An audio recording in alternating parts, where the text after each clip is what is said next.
সাউফা উখরাজু হাইয়া। তারা বলে যে সত্যি আমরা যখন মরে যাব তখন আমাদেরকে কে আবার চিন্তা করবে? এটা কি করে সম্ভব? মরে গেলাম, আবার চিন্তা কে করবে?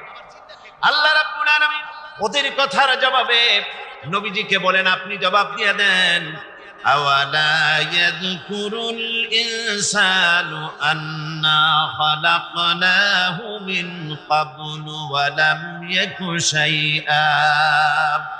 মানুষের কি সেই কথা মনে পড়ে না যখন তাকে সৃষ্টি করার আগে সে কিছুই ছিল না? তোমার সৃষ্টির আগে যখন তুমি কিছুই ছিলে না, সেখান থেকে তোমাকে যিনি সৃষ্টি করেছেন, তোমার মৃত্যুর পরে তিনি আবার তোমাকে জিন্দা করতে পারবে। তোমার কি মনে নাই? হাল আতা আলাল ইনসানি হিনুম মিনাদ দাহরি লাম ইয়াকুন শাইআম মাযকুরা। মানুষের জীবনে কি এমন সময় এসেছিল না যখন সে কোনো বিষয়বস্তু হিসেবে পরিগণিত ছিল না, কোন অস্তিত্ব ছিল না? আমি বিনা অস্তিত্বে তোমাদেরকে সৃষ্টি করেছি। বিনা অস্তিত্বে যখন তৈরি করতে পারলাম, তখন বুঝি আমি আবার তোমাদেরকে জিন্দা করতে পারবো না? এটা কেমন কথা তোমরা বলো? ওরা বলে, ওয়াকালু আইযা কুন্না ইযামান ওয়া রুফাতান আইন্না লামাবউসুনা খালকান জাদীদা। আমরা যখন মরে যাব, আমাদের হাড্ডি গুড্ডি যখন মাটির সাথে একেবারে মিশে যাবে, তখন কি আমরা নতুন ভাবে আবার আমরা পুনরুত্থিত হব? আমাদের কি আবার চিন্তা করা হবে? আল্লাহ রাব্বুল আলামিন বলেন, কুল কুনু হিজারাতান আও হাদিদা। নবী শুনিয়ে দেন, তোমরা যদি মরে গিয়া মাটির সাথে মিশে গিয়া যদি পাথর হয়ে যাও, আর যদি তোমরা লোহাও হয়ে যাও, তারপরেও আল্লাহ রাব্বুল আলামিন তোমাদেরকে জিন্দা করবেন, আবার তোমাদের উঠাবেন। ওরা বলে যে আচ্ছা বুঝলাম, কে উঠাবে আমাদের? কেমনে উঠাবে? আল্লাহ পাক বলেন, ফাসায়াকুলুনা মান ইউরিদুনা। ওরা বলে আমাদেরকে কে উঠাবে, আমাদেরকে কে জিন্দা করবে? আল্লাহ পাক জবাবে বলেন, কুলিল্লাযী ফাতারাকুম আউওয়ালা মাররা। যিনি তোমাদেরকে প্রথম সৃষ্টি করেছেন, তিনি আবার তোমাদেরকে জিন্দা করবেন। আল্লাহ পাক সুন্দর করে বুঝাচ্ছেন। এই সব কথা শোনার পরে ফাসায়ুনগিদুনা ইলাইকা রুউসাহুম ওয়া ইয়াকুলুনা মাতা হুয়া। এসব কথা শোনার পরে আল্লাহ বলেন, ওই কাফেরেরা মাথা ঝুলায় ঝুলায় বলে, আচ্ছা তা বুঝলাম। আল্লাহ বলেন, ওরা মাথা ঝুলায় আর বলে, আচ্ছা বুঝলাম, তবে সেই কিয়ামত মাথা হুয়া, কবে সেই কিয়ামত অনুষ্ঠিত হবে? আল্লাহ বলেন, নবী শোনায় দাও, কুল আসা আইয়াকুনা করিবা। বেশি দেরি নাই, হতে পারে খুবই তাড়াতাড়ি। কি বলা যায়, সে সময়টা অতি নিকটবর্তী হয়ে যেতে পারে, খুবই নিকটবর্তী সে সময়, সেটা বেশি দেরি হওয়ার কথা না। আল্লাহ পাক এবার মানুষকে যুক্তি দিয়ে বোঝাচ্ছেন। কোরআনে কারীম মানতে মানুষ অস্বীকার করলে আল্লাহ ডান্ডার ব্যবস্থা করেন নাই। নবীজিকে বলেছেন, ইন্নামা আনতা মুযাক্কিরুন লাস্তা আলাইহিম বিমুসাইতির। ও নবী, আপনি একজন উপদেশক, উপদেশ দিয়ে যান। আপনাকে দারোগা করে বানাই নাই লাঠি চার্জ করার জন্য, পিটাইয়া মানুষ হেদায়েত করার দরকার নেই। মানুষকে বুঝান, যুক্তি দিয়া বুঝান। আল্লাহ নিজে যুক্তি দিচ্ছেন। আনতুম আশাদ্দু খালকান আমিস সামাউ বানাহা।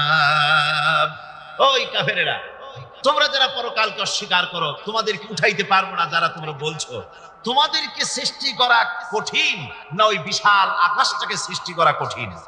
ওই বিশাল আকাশটাই তো আমি আল্লাহ সৃষ্টি করেছি। জোরে কোন সুবহানাল্লাহ। তত বড় আকাশটারে যিনি বানাইতে পারলেন, সে কথা বুঝি তোমাকে তৈরি করতে পারবেন না? আল্লাহ পাক বলছেন, ফানজুর ইলা আসারি রাহমাতিল্লাহি কাইফা ইউহিল আরদা বা'দা মাউতিহা। লক্ষ্য করে দেখো, এই পৃথিবীর মাটিকে আল্লাহ কিভাবে জিন্দা করেন। মুর্দা মাটি, এই মাটি চৈত্র বৈশাখ মাসে প্রখর রোদে মাটি ফেড়ে চৌচির হয়ে যায়।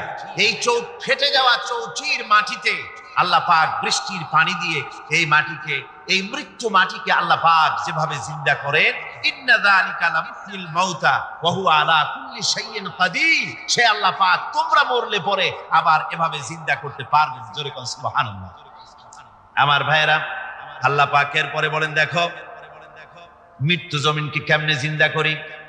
আল্লাহুল্লাযী আরসালার রিয়াহা ফাতুসিরু সাহাবা ফাসুকনাহু ইলা বালাদিন মাইয়িতিন ফাআহইয়ানা বিহিল আরদা বা'দা মাউতিহা কাযালিকান নুশুর।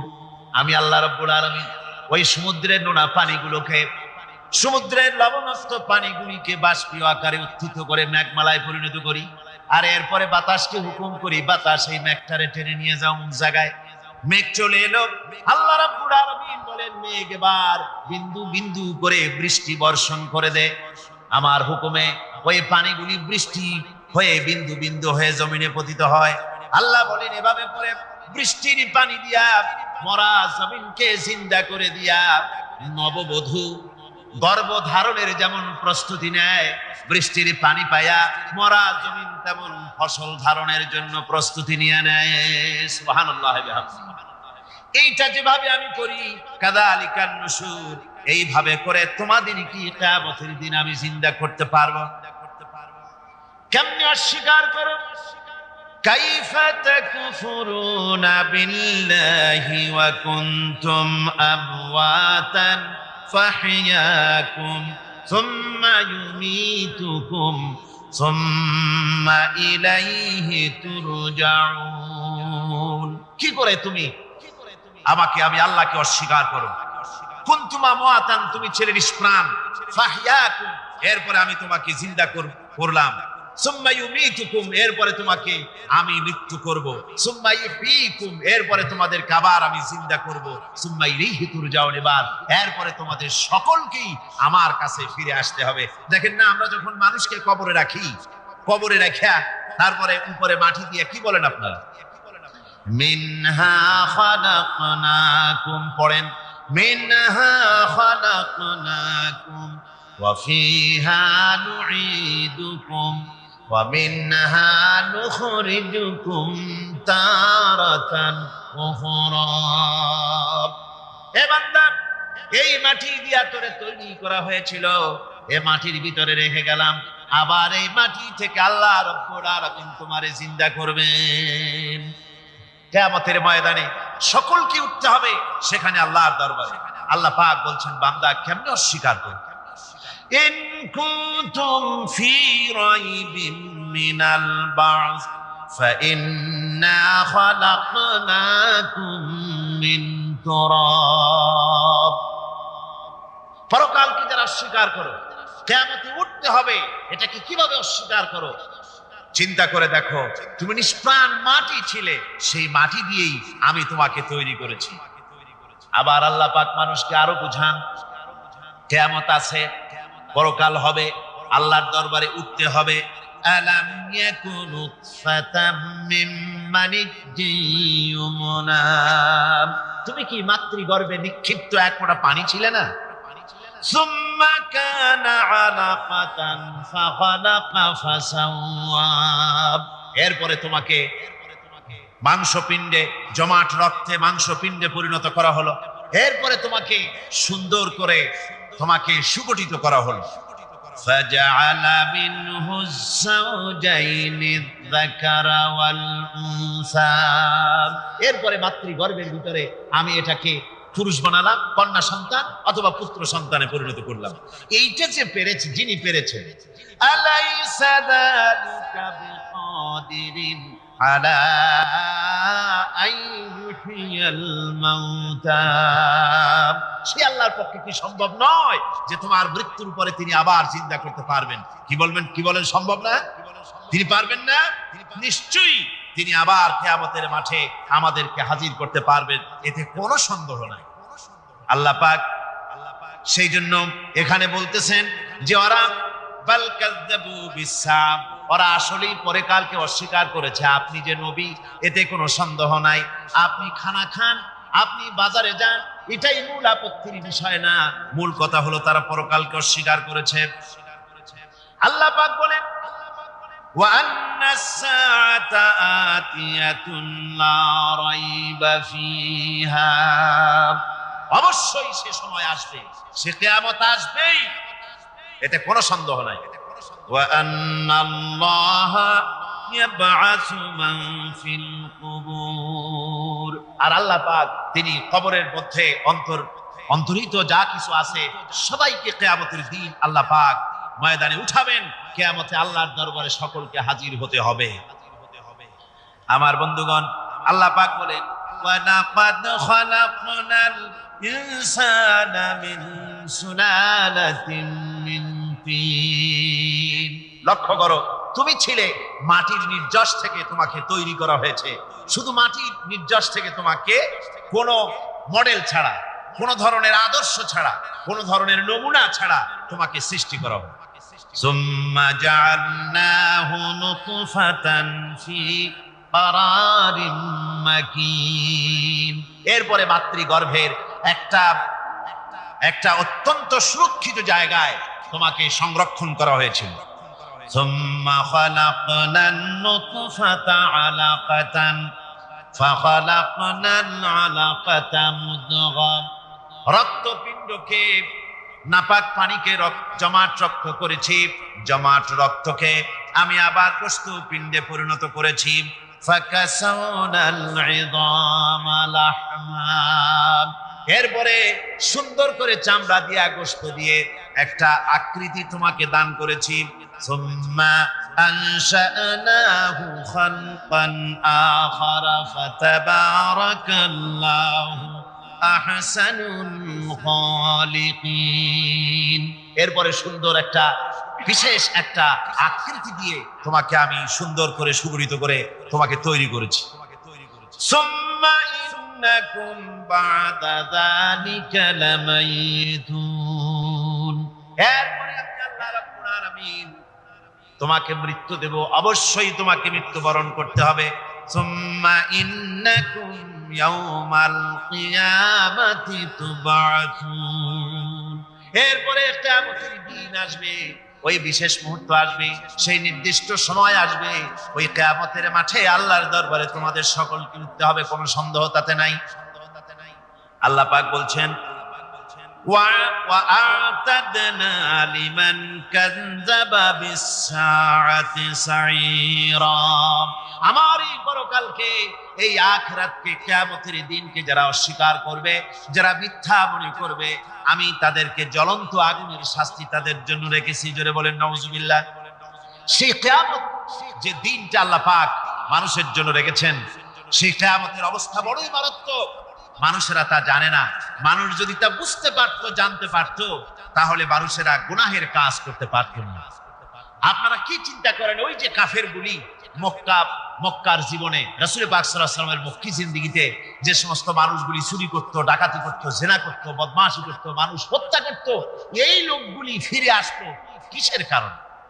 তাদেরকে এই আখিরাতের কথা বলা হয়েছে, এই পরকালের কথা বলা হয়েছে। কোরআন শরীফে আল্লাহ রাব্বুল আলামিন পরকালের কথা, মৃত্যুর কথা, কিয়ামতের কথা, হাসরের কথা, সিরাতের কথা, মিজানের কথা, মওতের কথা যত বলেছেন, জান্নাতের কথা যত জায়গায় যতগুলা বলেছেন, সবগুলি আয়াতে কারিমা যদি এক জায়গায় করা যায় তাহলে পুরা কোরআন শরীফের 1/3 10 পারার সমান হবে। জোরে বলেন সুবহানাল্লাহ। যেহেতু পরকালের চিন্তা ছাড়া মানুষের জীবন পরিচ্ছন্ন হতে পারে না, সুন্দর হতে পারে না, অপরাধ মুক্ত হতে পারে না। আল্লাহ পাক বলেন সেই দিনটি বড়ই ভয়ানক, বিপজ্জনক। ওই দিনটির ব্যাপারে আল্লাহ পাক তার বান্দাদেরকে সতর্ক করে দিয়েছেন, বান্দারা সতর্ক হয়ে যাও, এইভাবে দিন যাবে না, কিয়ামত আসবে, আর ওই কিয়ামত এত মারাত্মক হবে। আল্লাহ সতর্ক করছেন বান্দাদেরকে, ইয়া আইয়ুহান নাসু ইত্তাকু রাব্বাকুম ইন্না জালজালাতাস সাআতি শাইউন আযীম। হে মানব সকল, আত্মরক্ষা করো খোদার গজব থেকে, আল্লাহর গজব থেকে আত্মরক্ষা করো। ইন্না জালজালাতাস সাআতি শাইউন আযীম, সেই কিয়ামতের সেই কম্পন খুবই মারাত্মক, খুবই ভয়াবহ কম্পন সৃষ্টি হবে সেদিন। ইয়াউমা তারাউনাহা তাযহালু কুল্লু মুরদিআতিন আম্মা আরদাআত, সেদিন দেখতে পাবে স্তন্যদায়িনী মা, যে মা তার সন্তানকে দুধ দেয়, ওই মাও তার দুধের বাচ্চার কথা ভুলে যাবে, মনে থাকবে না। আল্লাহ রাব্বুল আলামিন বলেন وَتَضَعُ كُلُّ ذَاتٍ حَمْلٍ حَمْلَهَا, গর্ভধারিণী মেয়ে লোক তাদের গর্ভ খসে পড়বে। وَتَرَى النَّاسَ سُكَارَى, মানুষকে মানুষ দেখতে পাবে, মানুষগুলো উদ্ভ্রান্ত হয়ে পাগলের মতো ছুটাছুটি করছে। আল্লাহ বলেন ওয়ামা হুম বিসুকারা, আসলে এরা নেশাগ্রস্ত নয়, আসলে পাগল হয় নাই। তখন তাদেরকে জাহান্নাম দেখতে পাবে, অর্থাৎ জাহান্নামের, যখন তারা জাহান্নামের দিকে অগ্রসর হবে,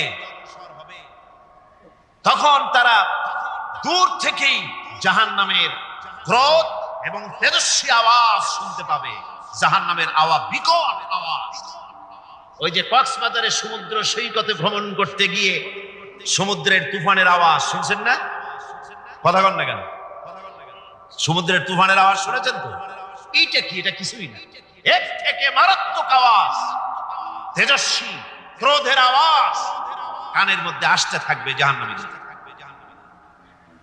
আল্লাহ রাব্বুল আলামিন বলেন ওয়াইদা উলকু মিনহা মাকানান দায়্যিকাম মুকাররানিনা দাউ হুনালিকা সুবুরা, যখন তাদেরকে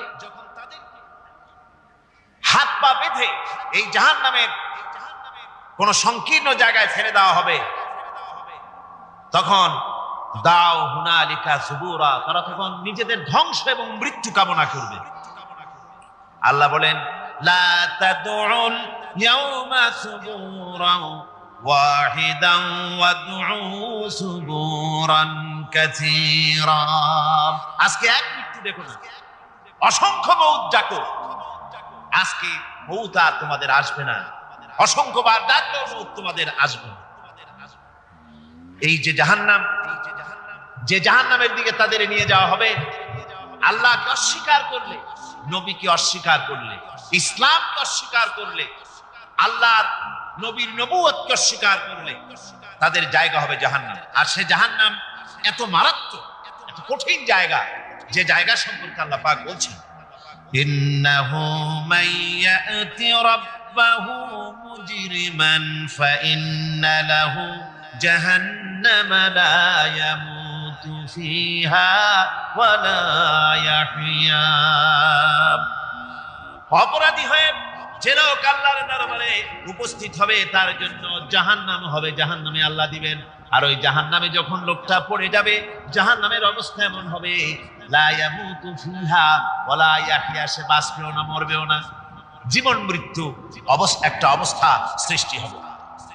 ওই জাহান্নামে নারুল্লাহিল মুকাদাতুল্লাতী তাত্তালিউ আলাল আফইদা, জাহান্নামের প্রচন্ড আওয়াজ, এই আগুন উৎক্ষিপ্ত হয়ে তাদের কলিজা পর্যন্ত, অন্তর পর্যন্ত স্পর্শ করবে এই আগুনের তাপ।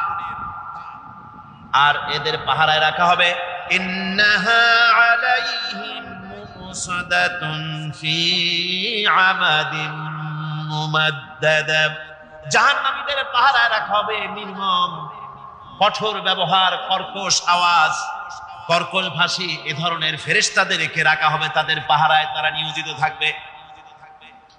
আল্লাহ রাব্বুল আলামিন বলেন ও দুনিয়ার মানুষ, ইয়া আইয়ুহাল্লাযীনা আমানু ও আনফুসাকুম ওয়া আহলিকুম নারা, ও ইমানদারেরা, আল্লাহর তো দয়া বেশি বান্দার জন্য। বান্দার উপরে দয়া কার সবচেয়ে বেশি? সবচেয়ে বেশি দয়া হলো বান্দার উপরে আল্লাহ। আল্লাহ চান না যে সে জাহান্নামে যাক, কঠিন জায়গা জাহান্নাম। আল্লাহ বলেন, ও মুমিনেরা, তুমি নিজে আর তোমার পরিবারবর্গকে জাহান্নামের আগুন থেকে রক্ষা করো, আগুন থেকে রক্ষা করো, জাহান্নামের রাস্তা থেকে তাদের ফিরাও। ওই জাহান্নাম, যেই জাহান্নামের ইন্ধন হবে মানুষ আর পাথর। ফিরাও জাহান্নাম থেকে মানুষকে, তোমার সন্তানদেরকে ফিরাও। আজকে যে সব সন্তানের আল্লাহ বলেন তুমি নিজে বাঁচো, আহল আয়ালকে বাঁচাও। যে সব সন্তান তোমার নামাজ নাই, রোজা নাই, আল্লাহ পরকালের চিন্তা নাই, যারা ইসলামকে বিশ্বাস করে না, যারা মনে করে কোরআন হচ্ছে বেহেশত দোজখের কথা শুধু, ওতে কোন মানুষের অর্থনীতি, সমাজনীতি, রাজনীতির ব্যাপার নাই, মানুষের জীবনের দরকারি জিনিসগুলি সেখানে নাই। সুতরাং আমরা যদি দুনিয়ায় সুখ সমৃদ্ধি পেতে চাই, তাহলে আমাদেরকে মানুষের তৈরি করা মতবাদ মানতে হবে। এইভাবে ছেলেরা যখন মানুষের তৈরিকার মতবাদের দিকে যখন দৌড়ায়, মা বাপ যদি তাদেরকে না ফিরায়, জাহান্নাম থেকে বাঁচাবার জন্য যদি চেষ্টা না করে, কিয়ামতের দিন ওই সন্তানেরা জাহান্নামে, যখন জাহান্নামের অর্ডার তাদের হয়ে যাবে, তারা বলবে, রব্বানা আরিনাল লাযাইনি আদাল্লানা, হে আমার প্রভু, কে আমাদেরকে গোমরাহ করে দিল, মিনাল জিন্নি ওয়াল ইনসি, জিনের ভিতর থেকে, মানুষের ভিতর থেকে, আমাদের নেতারা, আমাদের মা বাপ, আমাদের মুরব্বী, কারা আমাদেরকে বিভ্রান্ত করলো, তোমার রাস্তা থেকে সরাই দিল, ওরা কই? ওদেরকে নিয়ে আসো। আমাদেরকে এই খারাপ রাস্তা থেকে ফিরায় নাই, জাহান্নামের পথে চলেছি, আমাকে ফিরায় নাই। ও আল্লাহ, আজকে জাহান্নামে যাওয়ার আগে ওই মা বাপ আর মুরব্বী আর নেতাগুলি নিয়ে আসো। নাজআলহুমা তাহতা আকদামিনা লিয়াকুনা মিনাল আসফালিন, নিয়ে আসো ওদেরকে পায়ের তলে রেখে তারপরে জাহান্নামে যাব। আমার ভাইরা, যে ছেলে আজকে মানুষের তৈরি করা মতবাদের আন্দোলন করছে, সেকুলারিজম করছে, সোশ্যালিজম করছে, ক্যাপিটালিজম করছে, তারপরে ন্যাশনালিজম করছে, হাজারো মতবাদের দিকে আকৃষ্ট হয়েছে আপনার ছেলে, আপনার স্ত্রী, আপনার বোন, আপনার ভাই, আপনি জেনে শুনে তাদেরকে ফিরাচ্ছেন না, আল্লাহ রাস্তায় আনতেছেন না। কিয়ামতের দিন ওরা পালাইতে যাবে এবং ওদের এই অপরাধের কারণে, ফিরানোর কারণে, সহযোগিতা করার কারণে কিয়ামতের দিন অবস্থা করুণ হয়ে যাবে। এই জন্য আল্লাহ রাব্বুল আলামিন বলছেন, হে বিশ্বাসীরা, আমাকে তোমরা যারা বিশ্বাস করেছো, ঈমান এনেছো, নিজে বাঁচো আর নিজের আহল আয়ালকে জাহান্নামের আগুন থেকে বাঁচাও। ওই জাহান্নাম আলাইহা মালাইকাতুন গিলাদুন শিদাদুন লা ইয়াসুনাল্লাহা মা আমারাহুম ওয়া ইয়াফআলুনা মা ইউমারুন। আল্লাহ রাব্বুল আলামিন বলেন, সেখানে অত্যন্ত কর্কশ, রূঢ় এবং নির্মম স্বভাবের এমন সব ফেরেশতা পরিচালক হিসেবে জাহান্নামে দেওয়া হবে, যারা আল্লাহর নির্দেশের বাইরে কোনো কাজ করে না, তারা সেই সব কাজই করে যা আল্লাহ তাদেরকে হুকুম করেন। তাদেরকে অনুরোধ করে, দরখাস্ত করে কোন রকম তাদের কাছ থেকে কোনো কৃপা, কোনো করুণা, কোনো মহব্বত কিছুই পাওয়া যাবে না। অত্যন্ত কর্কশ, রূঢ় মেজাজের ফেরেশতা সেখানে পরিচালক হিসেবে দেওয়া হবে। আর ওই জাহান্নামীদেরকে, যারা জাহান্নামে যাবে কিয়ামতের দিন, ফাল্লাযীনা কাফারু কুত্তিআত লাহুম সিয়াবুম মিন নার, আগুন দিয়ে কেটে তাই দিয়ে পোশাক তৈরি করে দেওয়া হবে, আগুনের পোশাক পরিয়ে দেওয়া হবে। আগুনের পোশাক গায়ে পরিয়ে দেওয়ার পরে, কুল্লামা নাদিজাত জুলুদুহুম বাদদালনাহুম জুলুদান গায়রাহা, একবার চামড়া পুড়ে যাবে, জাহান্নামের আগুনে চামড়া পুড়ে গলে যাবে, আবার আল্লাহ রাব্বুল আলামিন নতুন করে চামড়া পরিয়ে দিবেন, যাতে করে শাস্তির তীব্রতা অনুভব করতে পারে। জোরে কোন নাউজুবিল্লাহ। আমার ভাইরা, জাহান্নামীরা ক্ষুধার যন্ত্রণায়, তৃষ্ণার যন্ত্রণায় আকাশের দিকে তাকায় থাকবে, উপরের দিকে তাকায় থাকবে, বলবে, আরে যদি একটু বৃষ্টি হতো, মেঘ হতো। হঠাৎ করে দেখবে যে উপরে কালো মেঘ হয়ে গেছে, মনে করবে যে এবার বুঝি বৃষ্টি হবে, পানি পান করব। মেঘ তারা দেখতে পেল, মেঘের ভিতর থেকে অল্পক্ষণের ভিতরে গরম পানি পড়বে, এমন গরম পুঁজ, এমন গরম রক্ত পড়বে, যেগুলি পান করলে পরে সঙ্গে সঙ্গে পেটের নাড়ি ভুঁড়ি আর কলিজা পিছনের দরজা দিয়ে সব বেরিয়ে যাবে। নাউযুবিল্লাহি মিন যালিক। আয় আল্লাহ, এই কঠিন অবস্থা থেকে তুমি আমাদেরকে হেফাজত করো। জোরে বলেন আমিন। সবাই বলেন আমিন। আমার ভাইয়েরা, তামসার ব্যাপার নয়। ও যুবক ভাইয়েরা, শিক্ষিত ভাইয়েরা, তামসা করার ব্যাপার না। দুনিয়ায় খেল তামাশা ফুর্তি করার জায়গা না। जगह जी लगाने के लिए ये दुनिया नहीं है, ये इबरत की जा है, तमाशा नहीं है। দুনিয়া উপদেশ গ্রহণ করার জায়গা, খেল তামাশা করার জায়গা না। এই পৃথিবীতে আল্লাহ রাব্বুল আলামিন বলেন, নাফরমানি করলে পরে জাহান্নামে যাবেই, জাহান্নামে যেতে হবে। ওই জাহান্নামীদেরকে কি খেতে দেওয়া হবে? আল্লাহ পাক বলছেন, শোনো, খেতে দেব কি? তুসকা মিন আইনিন আনিয়া, ফুটন্ত গরম পানি তাদেরকে পান করতে দেওয়া হবে। লাইসা লাহুম তুআমুন ইল্লা মিন দারি, কাঁটা যুক্ত ঘাস তাদেরকে খেতে দেওয়া হবে। লা ইউসমিনু ওয়া লা ইউগনি মিন জু, এই খাবারে তাদের শরীর পরিপুষ্ট হবে না, আর ক্ষুধাও নিবৃত্ত হবে না।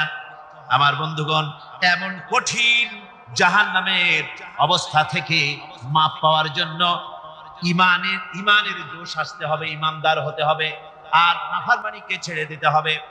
জাহান্নামে যখন মানুষদেরকে নিয়ে যাওয়া হবে, জাহান্নামীদেরকে, ইযা উলকু ফিহা সামিউ লাহা শাহীকান ওয়া হিয়া তাফুর, যখনই খোদাদ্রোহীদেরকে জাহান্নামের দিকে নিয়ে যাওয়া হবে, আজ তো খুব মাতবাড়ি, কত ভক্ত আছে, তারপরে কত শক্তি, কত কিছু, কিন্তু আল্লাহর দরবারে যখন হাজির হবে, কোনো শক্তি তখন কাজে লাগবে না, কোনো শক্তি কাজে লাগবে না। জাহান্নামে যখন তাদেরকে নিয়ে যাওয়া হবে, জাহান্নাম তখন গোসায় ফেটে পড়তে থাকবে, জাহান্নামের ভিতর থেকে গর্জন আসতে থাকবে, তাকাদু তামাইয়াজু মিনাল গায়জ, জাহান্নাম যেন গোসায় ফেটে পড়তে চাইবে। কুল্লামা উলকিয়া ফিহা ফাওজুন সাআলাহুম খাজানাতুহা আলাম ইয়াতিকুম নাযীর, জাহান্নামের পরিচালক বলবে, ও আল্লাহর বান্দা, কেন আজ জাহান্নামে আসলি, কেন দোজখে আসলি? আলাম ইয়াতিকুম নাযীর, তোর কাছে কি কোনো ভীতি প্রদর্শক কেউ যায় নাই? কোন নবীর কথা কি শোনো নাই? কোরআনের কথা কি শোনো নাই? হাদিসের কথা কি শোনো নাই? জাহান্নামে কেন এলি? এত বড় খারাপ জায়গা কেন আসলি? শোনো নাই কি কোনো ভয় দেখানো কেউ কি সব সতর্কবাণী শোনায় নাই? বেঈমানেরা বলবে, ক্বালু বালা ক্বাদ জাআনা নাযীর, হ্যাঁ, আমাদের কাছে এসেছিল, আমাদের কাছে ভীতি প্রদর্শনকারী এসেছিল। ফাকাযযাবনা ওয়া কুলনা মা নাযালাল্লাহু মিন শাই, এসেছিল কিন্তু আমরা বলেছি বেটা মিথ্যে কথা বলে। জোরে কর নাউযুবিল্লাহ। বেটা মিথ্যে কথা বলে। কিসের ব্যস্ত, কিসের দোজখ? খালি খালি দোজখের একটা ভয় দেখাইয়া দুনিয়ার এই টাটকা সুখগুলি নষ্ট করতে চায় এরা। পয়গম্বরদের এরকম বলেছে, আর আলেমদেরকে যখন কোরআন হাদিস থেকে বলা হয় তখন বলে, এরা জানি দোজখের কথা কইতে, দোজখ কিসের? আর ব্যস্ত, সে তো এক অসভ্য উদ্যান। জোরে কর নাউযুবিল্লাহ। এমনি করে তারা তামসা করে। ওরা বলবে, আমরা এসেছিল ভীতি প্রদর্শনকারী, আমরা মিথ্যে মনে করেছি, বলেছি ওটা মিথ্যে কথা, আর বলেছি আল্লাহ এই ধরনের কিছু নাজিল করেন নাই।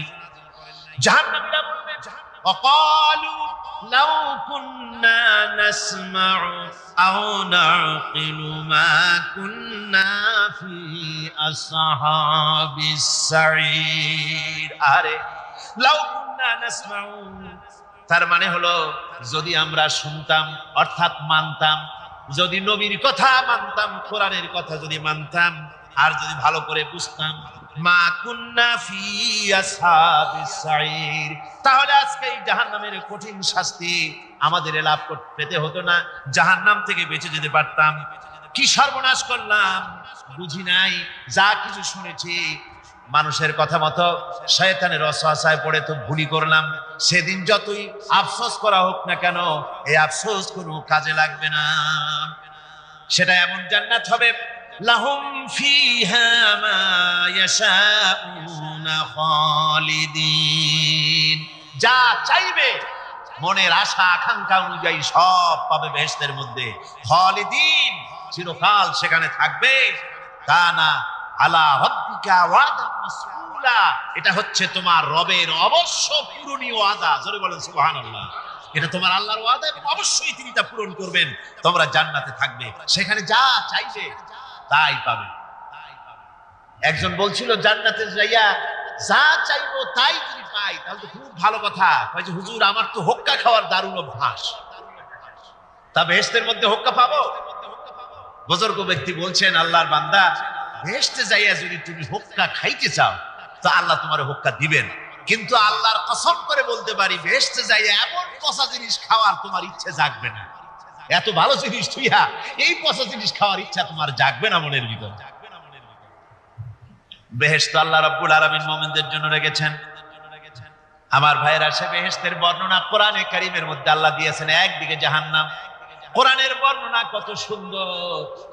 জাহান্নামের কথা শুনতে শুনতে লোকেরা আল্লাহর ভয়তে হতাশ হয়ে যেতে পারে, আল্লাহর ভয়তে। সেই জন্য যত জায়গায় জাহান্নামের বর্ণনা আছে, সাথে সাথে আবার আশার সঞ্চার করার জন্য আল্লাহ জান্নাতের কথা বলেছেন।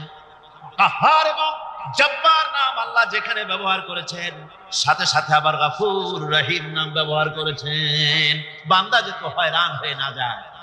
আমার ভাইরা, একদিকে জাহান্নামের এই কঠিন শাস্তির কথা, আবার অপর দিকে আল্লাহ বলেন শোনো, এমন জান্নাত আমি রেখেছি, মাসালুল জান্নাতিল্লাতী উইদাল মুত্তাকুন, এমন বেহেশত মুত্তাকিনদের জন্য যার ওয়াদা করা হয়েছে, এমন বেহেশত সেটা। ফিহা আনহারুম মিন মাইন গায়রি আসিন, সেখানে এমন সুন্দর স্বচ্ছ পানির ঝর্ণাধারা, সুমিষ্ট পানির ঝর্ণাধারা রাখা হয়েছে। ওয়া আনহারুম মিন লাবানিন লাম ইয়াতাগায়্যার তা'আমুহু, আর সেখানে দুধের ঝর্ণা রাখা হয়েছে যার স্বাদ কখনো নষ্ট হবে না। ওয়া আনহারুম মিন খামরিন লাজ্জাতান লিশারিবিন, আর রাখা হয়েছে পানীয়ের ঝর্ণাধারা যা পানকারীদের জন্য অত্যন্ত সুন্দর হবে, খুবই সুস্বাদু হবে। আর রাখা হয়েছে ওয়া আনহারুম মিন আসালিন মুসাফফা, পরিষ্কার পরিচ্ছন্ন সুস্বাদু মধুর ঝর্ণা। জোরে বলেন সুবহানাল্লাহ। ওয়া সাকাহুম রাব্বুহুম শারাবান তাহুরা, জান্নাতের ভিতরে তোমাদেরকে পান করানো হবে শারাবান তাহুরা, পবিত্র পানীয়। তাহের এবং তাহুর দুটি কথা। তাহের বলা হয় সেই জিনিসকে যা নিজে পাক, আর একজনকে পাক করতে পারে না, যেমন মধু, যেমন তেল, যেমন দুধ নিজে পাক, কিন্তু দুধ দিয়ে যদি কেউ গোসল করে, দুধ দিয়ে যদি কেউ উযু করে, ও নিজে পাক কিন্তু আপনাকেও পাক করতে পারবে না। এটার নাম হচ্ছে তাহের। আর তাহুর বলা হয় সেই জিনিসকে যে নিজেও পাক এবং অন্যকেও পাক করে দিতে পারে, যেমন পানি। পানি নিজে পাক, ওটার দ্বারা উযু করলে, গোসল করলে সেও কি হবে? পাক হয়ে যাবে।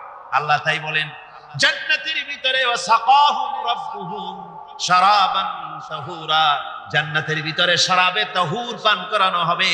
ওই শরাবটা নিজেই পাক, আর যে পান করবে তাকে আরো পরিচ্ছন্ন পবিত্র করে দেবে। জোরে বলেন সুবহানাল্লাহ।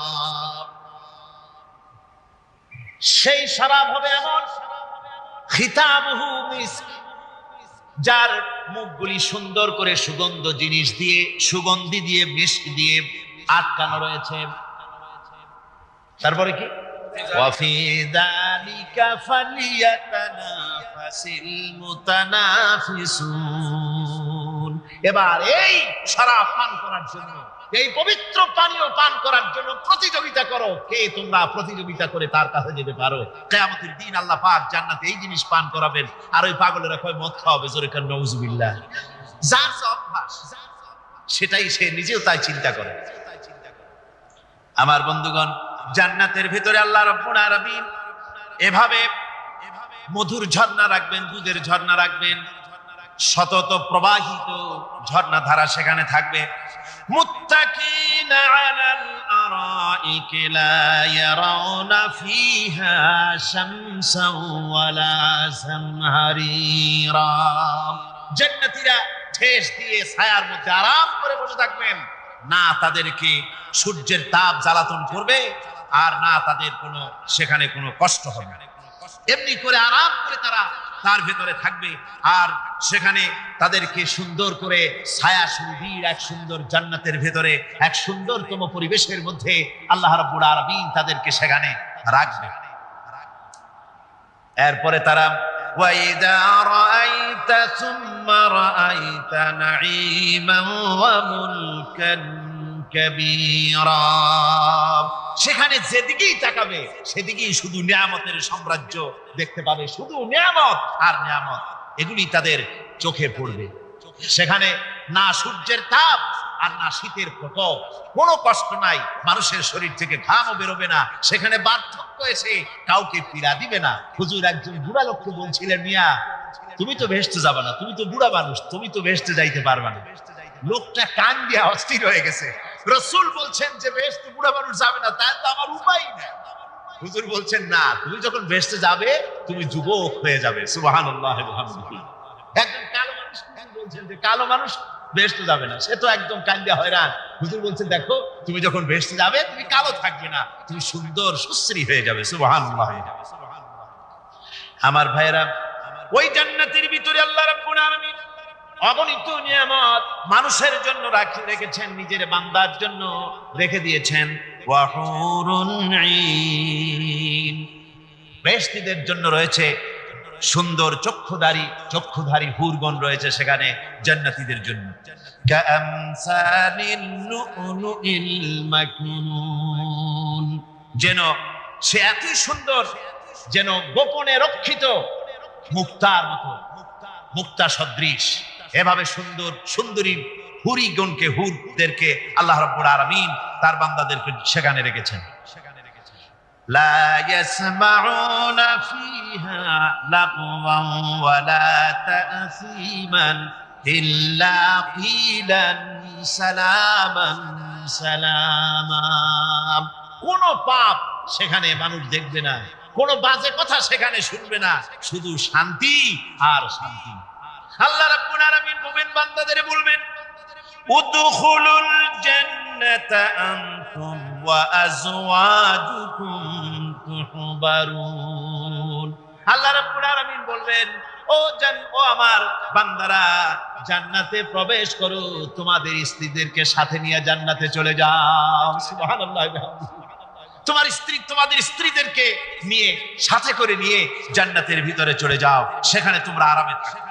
ইউতাফু আলাইহিম বিসহাফিন মিন যাহাবিন ওয়া আকওয়াবিন ওয়া ফিহা মা তাশতাহিল আনফুসু ওয়া তালাজ্জুল আ'য়ুন ওয়া আনতুম ফিহা খালিদুন। তাদের সামনে সেখানে স্বর্ণ নির্মিত থালা এবং সমস্ত পাত্র তাদের সামনে ঘুরতে থাকবে। তারা সেখানে আরামে মন ভোলানো সাজ সজ্জা সরঞ্জামাদি ইত্যাদি দেখে তারা সেখানে অবাক হয়ে যাবে। এত সুন্দর জান্নাতের পরিবেশ দেখে তারা হয়রান হয়ে যাবে। এই জান্নাতীদের কি আল্লাহ রাব্বুল আলামিন ফেরেশতাদেরকে অর্ডার করলেন, ও আমার ফেরেশতারা, আমার এই বান্দাগুলিকে জান্নাতের দিকে নিয়ে যাও। ওয়াসিকাল্লাযীনা তাকাউ রাব্বাহুম ইলাল জান্নাতি যুমারা।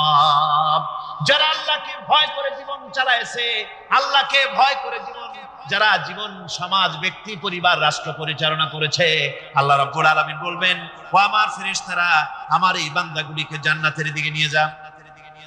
ফেরেশতারা জান্নাতীদেরকে হাকায়া জান্নাতের দিকে নিয়ে যেতে থাকবে। আবার ওদিকে আছে ওয়াসিকাল্লাযীনা কাফারু ইলা জাহান্নামা যুমারা, জাহান্নামীদেরকে হাকায় নিয়ে যাওয়া হবে। কোন দিকে? কোন দিকে? জাহান্নামের দিকে। এখন ওয়াসিকা মানে হাকায় নিয়ে যাও, বেহেশতীদেরকেও হাকায় নিয়ে যাবে, আর জান্নাতীদের ওই কি কয় দোজখী যারা তাদেরকেও হাকায় নেওয়া হবে, আর বেহেশতীদেরকেও হাকায় নেওয়া হবে। এটা কেমন কথা? দুই জায়গায় হাকানি খাওয়ার লাগবে। হাকানি বোঝেন তো? ধাক্কা। তো দুই জায়গায় ধাক্কা খাইতে হবে, তাহলে কিরকম বেহেশত যে ফেরেশতাদের ধাক্কা খাইতে খাইতে যাওয়া লাগবে, ব্যাপারটা কি? আমার ভাইরা, ব্যাপারটা হচ্ছে এই, আমি দৃষ্টান্ত দিতে গিয়া বলি, অনেকদিন বন্ধুর সঙ্গে দেখা হয় নাই, বহু বছর পর হঠাৎ করে এক বন্ধু আর এক বন্ধুর বাড়িতে এসেছে, যে বলছে ভাই যদিও বহু বছর পর এসেছি কিন্তু আমার হাতে সময় নাই, আজ আমি বেশ সময় তোমার বাড়িতে থাকবো না। ওই বাড়িওয়ালা বন্ধু বলে, বন্ধু যতই ব্যস্ততা তুমি দেখাও না কেন, আজকে যখন তোমার একবার পাইছি আমি তোমাকে ছাড়বো না। এই হলো একটা ছাড়বো না। আর ঢাকা হাইকোর্টের সামনে থেকে মকিম গাজী পালায় গেছে, ডাকাত। পুলিশ খুঁজতে খুঁজতে হয়রান হইয়া এই ডাকাতটারে যদি পাওয়া যায়, আর ওই ডাকাত যদি বলে স্যার আপনি আমার ধর্মের ভাই, আপনি আমার বাপ, আপনি মেহেরবানি করে আমাকে ছেড়ে দেন, পুলিশ বলবে বেটা গোটা পুলিশ বাহিনী তোর জন্য হয়রান, তোরে যখন একবার পাইছি তোরে আর ছাড়বো না। তাহলে বন্ধুর ছাড়বো না আর পুলিশের ছাড়বো না এক জিনিস, এক জিনিস। জাহান্নামীদেরকে ধাক্কা মারতে মারতে জাহান্নামের দিকে নিয়ে যাবে, জাহান্নামের দিকে যেতে চাইবে না, তাই ধাক্কা মারা লাগবে। আর বেহেশতীদের ধাক্কা মারা লাগবে কেন? বেহেশতীরা যখন জান্নাতের দিকে যেতে থাকবে, ওদের জন্য লাল কার্পেট সম্বর্ধনা দেওয়া হবে, দুনিয়ার পচা লাল কার্পেট না, এত সুন্দর করে সাজানো থাকবে। এক একটা মঞ্জিলে যখন যাবে, জান্নাতীদের জন্য সাজানো মঞ্জিল দেখে তারা মনে করবে এইটাই বুঝি বেহেশত। ঘটি বাটি লোটা যা আছে তাই নিয়ে ওইখানে বসে পড়বে। ফেরেশতারা কবে যে আল্লাহর বান্দা তুমি এখানে বসছো কেন, এটা তো বেহেশত না, কই এর থেকেও ভালো আছে নাকি, কই আছে না, ওঠো আরবিয়া উঠো। এইভাবে করে ধাক্কা মারবে, ওঠো সামনে যাও। আবার যখন সামনে যাবে, সেখানে এর থেকে আরো সুন্দর পরিবেশ দেখে ওইখানে আবার বসে পড়বে, মনে করবে এইটা বুঝি বেহেশত। বলা হয় ফেরেশতারা বলবে আল্লাহর বান্দা এটা জান্নাত না, এর থেকেও ভালো জায়গা, সুন্দর জায়গা আছে। এইভাবে ধাক্কা মারতে মারতে তাদেরকে জান্নাতের কাছে নিয়ে যাওয়া হবে। হাত্তা ইযা জাআহা ওয়া ফুতিহাত আবওয়াবুহা ওয়া ক্বালা লাহুম খাযানাতুহা সালামুন আলাইকুম তিবতুম ফাদখুলুহা খালিদিন। এভাবে ধাক্কাতে ধাক্কাতে যখন তাদেরকে জান্নাতের দরজার কাছে নিয়ে যাওয়া হবে, আগের থেকেই তাদের জন্য দরজা খোলা থাকবে। সুবহানাল্লাহ, আগের থেকেই জান্নাত খুলে রাখা হবে।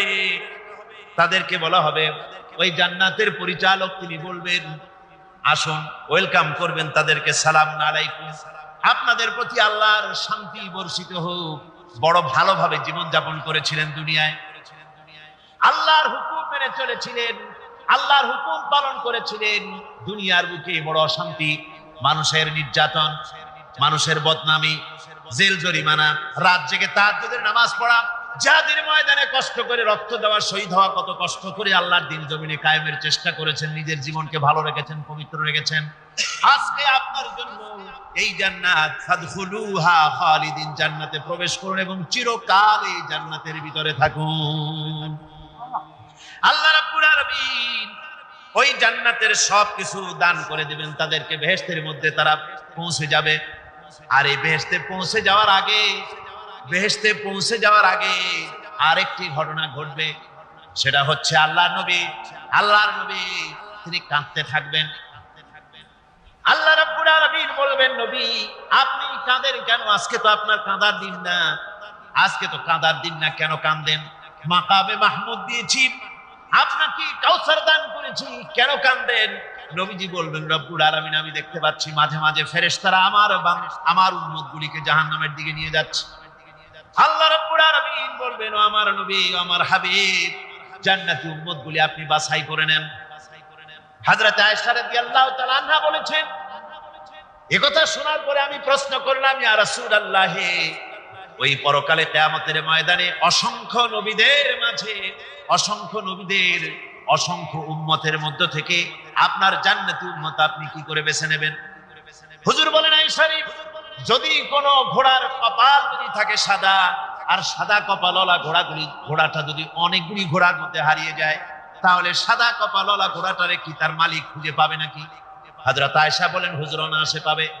হুজুর বলেন, কিয়ামতের দিন অসংখ্য মানুষের ভিতরে আমার জান্নাতুল উম্মত আমি এইভাবে বেছে নেব, যারা দুনিয়ার ভেতরে নামাজ পড়েছে, ঈমান এনেছে, ঈমানদার ছিল, দ্বীনের কাজ করেছে, আল্লাহর সাথে নাফরমানি করে নাই। নামাজ পড়েছে সঠিকভাবে, আল্লাহর সঙ্গে নাফরমানি করে নাই, সঠিকভাবে দ্বীন পালন করেছে। তাদের চেহারার ভিতরে ঈমানের নূর চমকাতে থাকবে। ওই ঈমানের নূরের চমক দেখে দেখে আমার উম্মতগুলি আমি বাছাই করব। সেদিন ওই কিয়ামতের ময়দানে যারা নামাজ পড়ে না, রোজা রাখে নাই, বরং দ্বীনের সঙ্গে বিরোধিতা করেছে, আল্লাহর সঙ্গে নাফরমানি করেছে, ইসলামকে অস্বীকার করেছে, আল্লাহর দ্বীন যারা জমিনে কায়েম করতে চায় তাদের সঙ্গে বেয়াদবি করেছে, ওরা বলবে, হে রাসূল, আমিও তো আপনার উম্মত, আমারও সুপারিশ করুন। الذهب والفضة ولا ينفقونها في سبيل الله فبشرهم بعذاب أليم।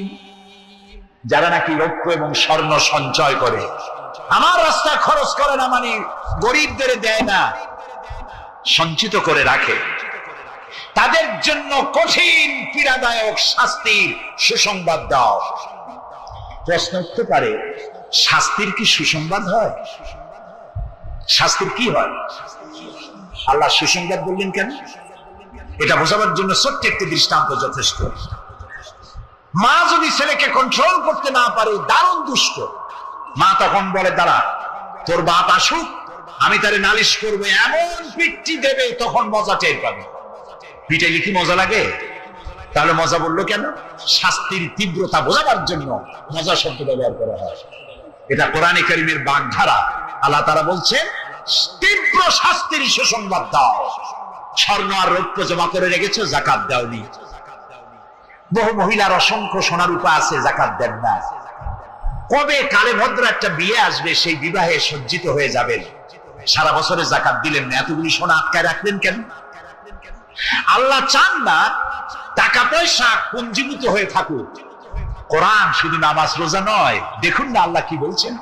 আল্লাহ বলছেন, কায়লা ইয়াকুনা দুলাতান বাইনাল আগনিয়াই মিনকুম। আল্লাহ বলছেন, তোমাদের কিছু সংখ্যক ধনীদের মধ্যে তোমাদের সম্পদগুলি পুঞ্জীভূত হয়ে যাক, এটা আমি চাই না। এটা যাকাত, ফিতরা, সাদকা, এককালীন দানের মাধ্যমে গোটা জাতির মধ্যে পৌঁছে যাক, তাহলে মানুষের উপকার হবে। সুতরাং 7.5 তোলা নিচ পর্যন্ত যাকাত আপনার না দিলে চলবে। যখন 7.5 তোলা হবে তখনই যাকাত শুরু হবে। যত বেশি হয় গোড়া থেকে শুরু করে সবটা দিতে হবে। 52 তোলা রূপা হলে যাকাত দিতে হবে। এই যাকাতের টাকা না দিয়ে যারা জমা করে রাখেন, শাস্তিটা কি হবে শোনেন। আল্লাহ শাস্তির ধরনও বলছে, يوم يحمى عليها في نار جهنم فتكوى بها جباههم وجنوبهم وظهورهم هذا ما كنزتم لأنفسكم فذوقوا ما كنتم تكنزون। এমন একদিন আসবে যখন এই স্বর্ণ আর রৌপ্যকে জাহান্নামের আগুন দিয়ে জ্বালায়া সিল বানানো হবে, আর এই সিলগুলি তোমার কপালে, তোমার পার্শ্ব দেশে, তোমার পৃষ্ঠ দেশে সিল মারা হবে জাহান্নামের আগুন দিয়ে, আর বলা হবে, হাদা মা কানাসতুম লিআনফুসিকুম, এই হলো তোমার সেই সব সঞ্চিত সম্পদ যা তুমি সঞ্চয় করে রেখেছিল, আল্লাহর রাস্তায় খরচ করো নাই। রাসূলের কাছে প্রশ্ন হয়েছে, ওয়ায়াসআলুনাকা মাযা ইউনফিকুন, হে রাসূল, আপনাকে প্রশ্ন করা হয় যে কি খরচ করবে। আল্লাহ তাআলা বলছেন, কুলিল আফওয়া, বলুন প্রয়োজনের অতিরিক্ত জিনিস আল্লাহর রাস্তায় খরচ করে দাও। আমরা প্রয়োজনের অতিরিক্তটা ব্যাংকে জমা রাখি। আল্লাহ বলেন খরচ করো, যত খরচ করবে আল্লাহ তত বাড়াই দিবেন। দেখেন না আল্লাহ বাড়াই কেমনে। আল্লাহরে বিশ্বাস করেন যে আল্লাহ যে বাড়াইতে পারেন, এটাকে বিশ্বাস করেন? এটি তো ইমানের প্রশ্ন। কেউ যদি জবাব দিতে ব্যর্থ হন তাহলে তো কুলক্ষণ। আল্লাহ কি সম্পদ কমানো আর বাড়ানোর মালিক কে? ইয়ামহাকুল্লাহুর রিবা ওয়া ইউরবিস সাদাকাত। আল্লাহ তাআলা বলছেন, আমি সুদকে ধ্বংস করি আর সাদকাকে বৃদ্ধি করি। হালালে বরকত হয়, হারামে বরকত হয় না। আজ গোটা পৃথিবীতে, শুধু বাংলাদেশে নয়, গোটা বিশ্বে ওয়ার্ল্ড ব্যাংকের দৃষ্টিতে ইসলামী ব্যাংক পৃথিবীতে সব থেকে সফল ব্যাংক। তাও আলহামদুলিল্লাহ কব না। কেন? কারণ হালালে বরকত হয়, হারামে বরকত হবে না। আচ্ছা, কুত্তায় বাচ্চা দেয় কয়টা কম তো? অত ফ্যামিলি প্ল্যানিং নাই, জনমের মতো হয়। এই কুত্তাগুলি যদি সব বাঁচত তাহলে বরিশাল দিয়ে হাঁটতে পারতেন? কুত্তার জ্বালায় হাঁটতেই পারতেন। গরুতে গাভীতে বাছুর দেয় কয়টা বছর? একটা, মাত্র একটি। আর মুসলমানেরা গরু যা জমের খাওয়া খায়, তারপরেও কুত্তা বেশি না গরু বেশি? এই কারণে যেহেতু গরু হালাল তাই গরুতে বরকত, কুত্তা হারাম তাই বরকত নেই। ইসলামী ব্যাংক শুধু ব্যাংকিং সেক্টরেই কাজ করে না, জাতির কল্যাণমূলক বহু সংখ্যক কাজ তারা করে থাকে। ইসলামী ব্যাংক হাসপাতাল, ইসলামী ব্যাংক ব্যাংকের জন্য কলেজ, ইসলামী ব্যাংক দিয়ে যখন ডিজাস্টার হয়, দুর্ভিক্ষ হয়, যখন বন্যা হয়, জলোচ্ছ্বাস হয়, লক্ষ কোটি কোটি টাকা তারা দুহাতে বিতরণ করে। হ্যাঁ, অনেক প্রকল্প আছে। মেধাবী ছাত্র, গরিব ছাত্রদেরকে স্টাইপেন্ড দেয়, বিধবা নারীদেরকে কি বলে সেলাই করে, সেলাই মেশিন দেয়। যাকাত আরেকটু বলি, আপনারা বিরক্ত হন না তো? যাকাত আমরা কি করি? বছরে একদিন শাড়ি আর লুঙ্গি কিনে প্রদর্শন করি, এক্সিবিশন। অমুক সাহেব যাকাত দেবেন, আপনারা আসবেন। দলে দলে ফকিররা আসলো, একটা লুঙ্গি আর শাড়ি নিতে গিয়ে পদপিষ্ট হয়ে 5টা 10টা মারা গেল। হয় না বাংলাদেশে? এই প্রদর্শনী এক্সিবিশনের কোনো মানে নাই। যাকাত নিতে তোমার বাড়ি কেন লোক আসবে? তুমি যাকাতের টাকা তার হকদারের কাছে পৌঁছাইয়া দিবা। কারণ গরিব তোমার করুণার পাত্র নয়। অফি আমওয়ালিহিম হাক্কুল লিসাইলি ওয়াল মাহরুম, আল্লাহ তাআলা বলছেন তোমার সম্পদের ভিতরে গরিবদের অধিকার আছে। গরিব তোমার করুণার পাত্র নয়। যাকাত দিয়ে আসো তার বাড়ি যায়। তবে শাড়ি আর লুঙ্গি দেওয়া কোন অর্থবহ কাজ নয়। কি দিবেন? রাসূলুল্লাহর কাছ থেকে শিখুন। ওই যে একজন আসলো, ভিক্ষা চাইলো, বললো তোমার কি কিছু নাই? বললো আছে। কি আছে কোন তো? মাশাআল্লাহ, জানি সবাই, কিন্তু আমল করি না। দুনিয়ায় যত ভালো কথা সব বলা হয়ে গেছে, বাকি আছে শুধু পালন করা। রাসূলুল্লাহ তাকে বললেন কম্বল আনো। বিক্রি করে কিনলেন কি? কুড়াল। রাসূলুল্লাহ তার নিজের পবিত্র হাত দিয়ে কুড়ালে হাতল লাগাই দিলেন। বললেন যাও জঙ্গলে কাঠ কাটো, বাজারে বিক্রি করো, ভিক্ষা কোনোদিন আর করবা না। 1 বছর পর, হাদিস শুনুন, 1 বছর পর ওই ভিক্ষুক এসে বলছেন আসসালামু আলাইকা ইয়া রাসূলুল্লাহ। হুজুর, আপনি আমাকে চিনেছেন? আমি সেই ভিক্ষুক যে ভিক্ষা নিতে এসেছিলাম। আপনি আমাকে ভিক্ষা না দিয়ে কুড়াল দিয়েছিলেন। কুড়াল দিয়া কাঠ কাটিয়া বাজারে বিক্রি করে আমার কাছে এখন যাকাত দেওয়ার মতো অর্থ জমা হয়ে গেছে। এটার নাম ইসলাম।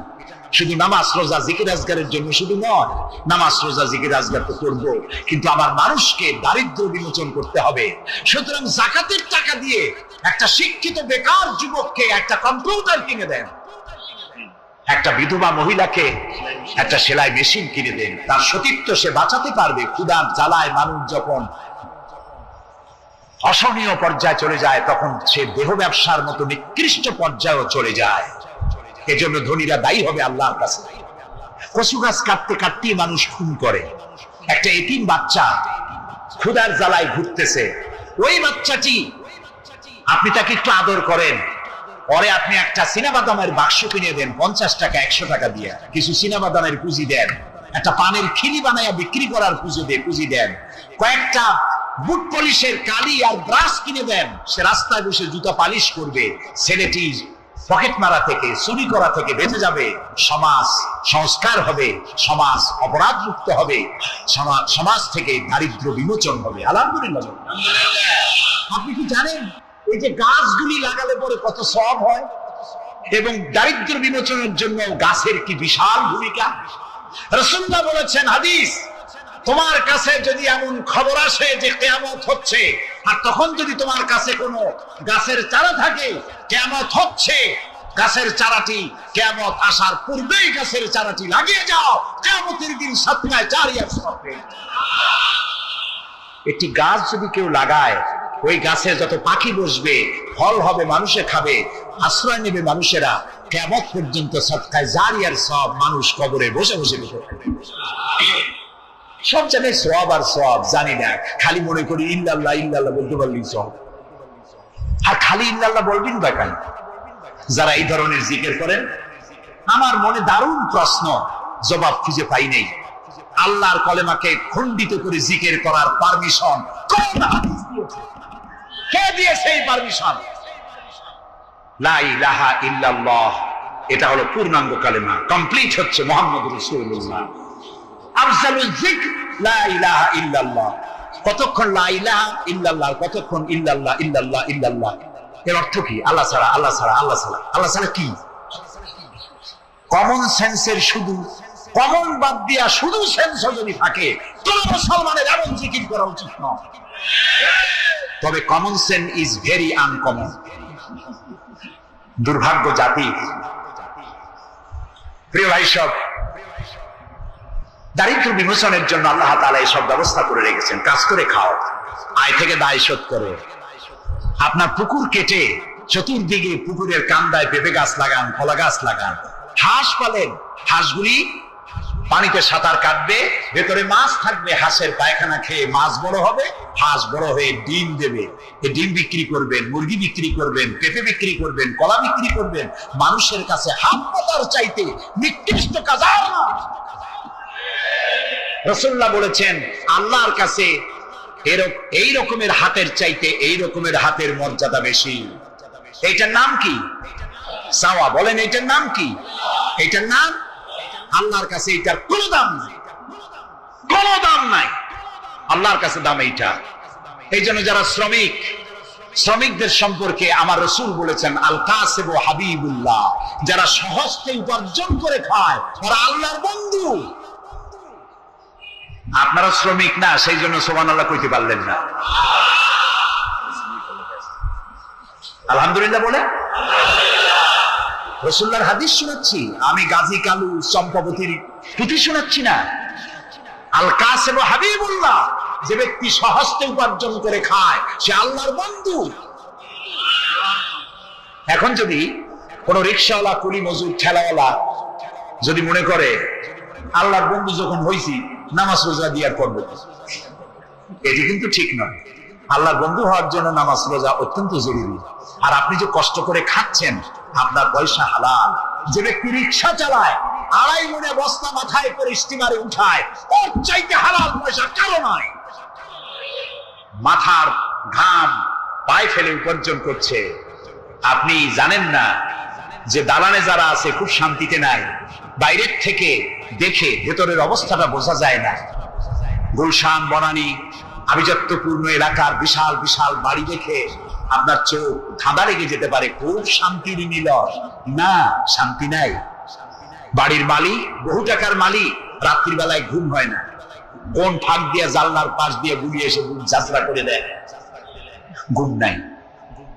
জনমের মতো অসুখ হয়েছে, প্রত্যেক দিন সোনার চাউল দিয়ে ভাত খাইতে পারে, কিন্তু ডাক্তার তার রুজি কন্ট্রোল করে দিয়েছে। পাঙ্গাসের পেটি, খাসির চর্বি খাইতে পারবেন না, ভাত কম খাবেন। সকালবেলায় ডিমের টুস, দুপুর বেলায় 1 স্লাইস টুস, সন্ধ্যাবেলায় ফলের জুস, খাওয়া শেষ। বউ তো কথা শোনে না। হাজারো কাজ করে ঘরমুক্ত হয়ে স্বামী ফিরেছে। বিবি সাহেবা, বেগম সাহেবা এখন ধরে হাতে ভ্যানিটি ব্যাগ নিয়ে স্বামীর সামনে থেকে হন হন করে যাচ্ছে। স্বামী বেচারা কষ্ট করে এসে জিজ্ঞেস করছে, তুমি কই যাও? বলছে, আই এম ভেরি বিজি। ছেলে হয়েছে কয়টা? সব গুন্ডা, মাস্তান। মাথায় এত বড় চুল, হাতে এত বড় নখ। মেয়েগুলি বয়ফ্রেন্ড নিয়ে কোথায় চলে গেছে। বেটা বাড়ির কাজের লোক, কাজের মেয়েদের হাতের দেওয়া খানা খাইলো, আদর পাইলো না, যত্ন পাইলো না, সম্মান পাইলো না। খাইতে নিজে নিজে শুয়ে আছে, এতগুলা ঘুমের ট্যাবলেট খাইছে, ঘুম আসে। কিন্তু তুমি মেয়ে রিকশাওয়ালা, ঠেলাওয়ালা, কুলি মজুর, সারাদিন কাজ করে পোলার চাউল কিনতে পারো নাই, মোটা চাউল কিনেছো, খেসারির ডাল কিনেছো। একটু কিনে বাড়িতে বউ রান্না করেছে। আমি চোখে দেখা কথা বলি, আল্লাহ তাআলা এই বয়সে কম দেখান নাই। কমলাপুর রেল স্টেশনের বস্তি দেখেছি, অনেক বস্তি এলাকায় গিয়েছি। স্বামী বসে খাচ্ছে, ঘরমাক্ত রিক্সা চালায় আসছে, 2.5 মণে বস্তা টানিয়ে আনছে। স্ত্রী খাবার তুলে দিচ্ছে, আরেকটু খাও, খুব কষ্ট করেছো, আরেকটু খাও। ওর ঘরে ফ্যান নাই, কাপড়ের আঁচল দিয়ে স্বামীর কপাল মুছে দিচ্ছে, আরেকটু খাও, এত কষ্ট করো তুমি। ওর ঘরে ফোমের বিছানা নাই, চটের মতো শক্ত বিছানা, বালিশ নাই, ইটের মতো শক্ত, কাপড়ের একটু কভার দাও। এরকম একটা বালিশের উপরে সারাদিনের শ্রান্তি আর ক্লান্তি নিয়ে আর ঘুমায় গেছে, কোন ওষুধ খাওয়া লাগে না। এমন ঘুম আসছে, ওর ডাকের গর্জনে ট্রাকের ইঞ্জিন ফেল। শান্তি কি বড় লোক হলে হয়? শান্তি দেওয়ার মালিক আল্লাহ। শান্তি দেওয়ার মালিক কে? এই জন্য এই শান্তি আসবে যদি সঠিকভাবে, সুষ্ঠুভাবে আল্লাহ পাকের দেওয়া এই বিধানগুলি আমরা যদি সমাজে কায়েম করতে পারি, তাহলে এটি সম্ভব। আমার দেশে এখন যদি জাকাতের টাকা কালেকশন করা হয়, তাহলে আমরা একটা হিসাব করেছি, আমি একটা ব্যাংকের সাথে জড়িত আছি, আপনারা জানেন বোধহয়, ইসলামী ব্যাংক। এর জন্ম লগ্ন থেকে আমি আছি এর সাথে। সেই হিসেবে আমরা একটা জরিপ চালাইছি, বাংলাদেশে যদি এখন জাকাত যদি গভর্নমেন্ট কালেকশন করে, তাহলে একেবারে কম করে হলেও 6,000 কোটি টাকা জাকাত কালেকশন হতে পারে। 6,000 কোটি। আর অক্ষ স্টেট আছে বাংলাদেশে, লক্ষ লক্ষ একর জমিন, যা বিভিন্ন মোতাল্লি তারা সিন্দাবাদের দত্তের মতো অক্ষ সম্পত্তির উপরে চেপে বসে আছে। এই অক্ষ সম্পত্তি যদি উদ্ধার করা যায়, আর জাকাত আর ওসরের টাকা যদি গভর্নমেন্ট কালেকশন করতে পারে, বাংলাদেশের দারিদ্র বিমোচনের জন্য পৃথিবীর কারো কাছ থেকে একটি টাকাও নেওয়ার দরকার নাই। এই যে 6,000 কোটি টাকার শূন্যতা, ভ্যাকুয়াম সৃষ্টি হলো বাংলাদেশে, এই শূন্যতা পূরণের জন্য এগিয়ে এলো এনজিওরা, এবং তারা সুদের বাণিজ্য শুরু করলো। ব্যাংক সুদ নেয় 15 or 17%, আর এনজিওরা নেয় 35 থেকে 40%। মারাত্মক সুদখোর। সমাজে কাবলিওয়ালাদের মতো সুদ চালু করে দিয়েছে। প্রিয় ভাই সব, বাংলাদেশ এটি সম্পদশালী দেশ। যারা বলে, আমি পার্লামেন্টে একবার বক্তৃতায় বলেছিলাম যে যারা বলে বাংলাদেশ গরিব, আমি তাদের সাথে একমত হতে পারি না। আমার দেশ সম্পদশালী দেশ, আলহামদুলিল্লাহ বলে। আমার দেশ, এ বাংলাদেশের আবাদযোগ্য জমির পরিমাণ 2,40,00,000 একর। আলহামদুলিল্লাহ বলবেন। এখানে বড় সম্পদ আছে 32,53,860 কিলোমিটার বর্গমিটার নিয়ে, বর্গমাইল জুড়ে। এখানে আল্লাহর হিকমতটা দেখেন। সুন্দরবন আমাদের থেকে দূরে না কাছে? বরিশাল, বরগুনা, বাগেরহাট, সাতক্ষীরা, এই এলাকায় সুন্দরবন কে বানাইছে? কোন গভর্নমেন্ট বানিয়েছে? কেন? আর অন্য জায়গায় বানানো হলো না কেন? উত্তরবঙ্গে বানাইলো না কেন? কারণ আমাদের বঙ্গোপসাগর হলো সাইক্লোন জোন, এখান থেকেই ঘূর্ণিঝড়ের উৎপত্তি হয়। সাইক্লোন জোন 240, 80, 300 অথবা সহস্র মাইল স্পিডে বা 500 মাইল স্পিডে ঝোড়ো হওয়া প্রবাহিত হওয়ার জন্য ঘূর্ণিঝড় প্রস্তুতি দেয়। আবহাওয়া বার্তা দিয়ে তা শোনানো হয়। উপকূলীয় এলাকায় যদি আল্লাহ তাআলা সুন্দরবন তৈরি না করতেন, তাহলে সমুদ্রের ঘূর্ণিঝড়ের প্রথম ধাক্কায় কুয়াকাটা, পটুয়াখালী, বরগুনা, সাতক্ষীরা, পিরোজপুর, বাগেরহাট, বরিশাল প্রথম ধাক্কায় উড়ে চলে যেত। আল্লাহ তাআলা কি দয়া, সুন্দরবন বানাই দিয়ে প্রোটেক্টেড করেছেন। তাও আমরা সুবহানাল্লাহ বলবো। এই সুন্দরবন রক্ষার জন্য গভর্নমেন্ট পাহারাদার লাগিয়েছে, কিন্তু পাহারাদারেরা নিজেরাই রক্ষকরা হয়েছে ভক্ষক, জন্মের খাওয়া খাইতেছে। আল্লাহ দেখলেন যে এরা তো এই ধরনের মানুষ খুব বেকায়দা, সেই জন্য আল্লাহ তাআলা নিজেও কিছু পাহারার ব্যবস্থা করলেন। সেই পাহারাদারকে রয়্যাল বেঙ্গল টাইগার। যদি সামনে পড়েন 10 কোটি টাকা ঘুষ দেবেন, এই কথা শুনলেও আপনারা ছাড়বেন, যাতে বংশানুক্রমে পৃথিবীর মানুষ, দেশের মানুষ এগুলি দখল করতে পারে। আল্লাহ সেই জন্য পাহারাদার রেখে দিয়েছেন। সুবহানাল্লাহ। আমার দেশে রয়েছে পানি সম্পদ, বাংলাদেশে ছোট বড় 250টি নদ নদী আছে, যেগুলির দৈর্ঘ্য 3200 বর্গ মাইল। আছে পানি সম্পদ, আছে পশু সম্পদ, আছে মৎস্য সম্পদ, সর্বোপরি আছে এই বাংলাদেশের 14 কোটি মানুষের 28 কোটি হাত। এই হাতগুলি যদি ভিক্ষুকের হাত না হয়ে কর্মীর হাত হয়ে যায়, তাহলে আমাদের দেশ গরিব থাকতে পারে না। আমার দেশের সম্পদের অভাব নাই, যথেষ্ট সম্পদ আছে, শুধুমাত্র ইকুয়াল ডিস্ট্রিবিউশন নাই। সৎ এবং যোগ্য নেতৃত্বের অভাবে এই চরম দুরবস্থার সৃষ্টি হয়েছে, আর হয়েছে রাজনৈতিক প্রতিহিংসার কারণে। তা না হলে আমরা পৃথিবীর মধ্যে দাঁড়ায় যেতাম। যুদ্ধ বিধ্বস্ত জাপান কোথার থেকে কোথায় গেল, উত্তর কোরিয়া আমেরিকাকে চ্যালেঞ্জ করছে। থাইল্যান্ড যারা নারী ব্যবসা করে জীবন বাঁচাইতো, সেই থাইল্যান্ড এখন, আমি মেলবোর্ন ইউনিভার্সিটিতে আমার প্রোগ্রাম ছিল, যাওয়ার সময় ব্যাংকক হয়ে গেলাম। একটি হোটেলে আমার থাকার জায়গা ছিল। 30 কিলোমিটার লম্বা ফ্লাইওভার ব্যাংককে।